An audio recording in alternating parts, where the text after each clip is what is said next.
اعوذ باللہ من الشیطان الرجیم، بسم اللہ الرحمن الرحیم۔ صحیح بخاری کتاب جہاد، حدیث نمبر 2785۔ ترجمہ۔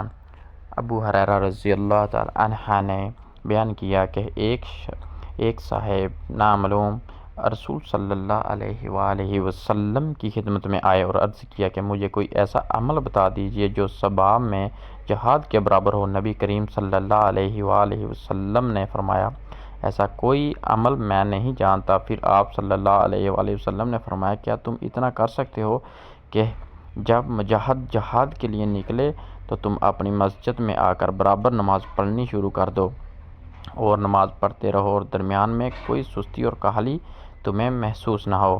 اسی طرح روزے رکھنے لگو اور کوئی دن بغیر روزے کے نہ گزرے۔